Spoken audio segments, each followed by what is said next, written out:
دومین گردهمایی بزرگ اسبداران قهدریجان به مناسبت ولادت با سعادت حضرت ولیعصر با حضور بیش از 3000 نفر از سوارکاران، پرورش دهندگان و علاقمندان برگزار شد. این رویداد کاملا مردمی و بدون دریافت هیچ گونه ورودی از اسبها شکل گرفت تا فرصتی باشه برای نمایش شکوه اسبهای اصیل ایرانی و تبادل تجربیات بین اسبداران. از همان آغاز میدان مملو از هیجان شد. اسب‌هایی با نژادهای اصیل و قدرتمند با وقار و زیبایی چشمها را خیره کردند. اسبداران با مهارت و تسلط هنر خود را در میدان به نمایش گذاشتند و لحظات دیدنی را رقم زدند. این گردهمایی با حمایت و حضور فرمانداری، اداره ورزش و جوانان، شهرداری و شورای اسلامی شهر، هیئت سوارکاری، نیروی انتظامی، بهداشت و درمان، جهاد کشاورزی و دیگر سازمانها برگزار شد که همراهی آنها به شکوه این رویداد افزود.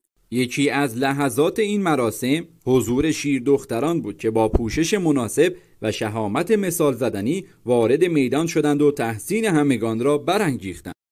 و اما در بخش پایانی اجرای هنرمندانه آقای علیرضا جعفرزاده و سرکار خانم نیکو حشمت تلفیقی از هنر و ورزش را به نمایش گذاشت و حال و هوایی متفاوت به مراسم بخشید. همچنین اجرای زیبای شاهنامه خوانی روح اصالت و فرهنگ ایرانی را در میدان طنین انداز کرد. این گردهمایی تنها نمایش قدرت و زیبایی اسب‌های ایرانی نبود، بلکه نمادی از عشق و اصالت و همبستگی جامعه اسبداران بود. قهدریجان این روز را در تاریخ خود ثبت کرد و این تازه آغاز راه است.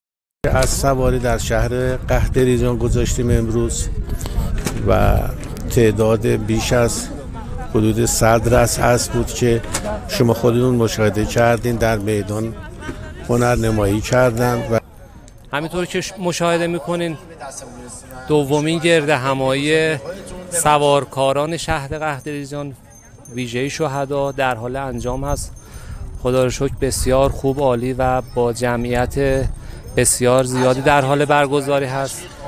جا دارد که از دستاندرکاران برگزاری این گردهمایی کمال تشکر و قدردانی رو داشته باشیم. ورزش سوارکاری ورزشی است که آقایان در کنار بانوان به رقابت میپردازن. انشالله شوهای سواره رو شاهد این باشیم که خانمامون هم با حجاب کامل و فن سوارکاری که دارند به میدون بیان. اومدیم اینجا دور هم گرفتیم، گردهمایی گرفتیم که همه به شما مردم شهر قهدریجان آشنا شن و ان شاءالله واسه برج سه همش کشوری عالی بتونه بگیره. تا دیداری دوباره در کنار شما و در میان شکوه و زیبایی اسب‌های اصیل ایرانی. قهدریجان میزبان شکوه و اصالت.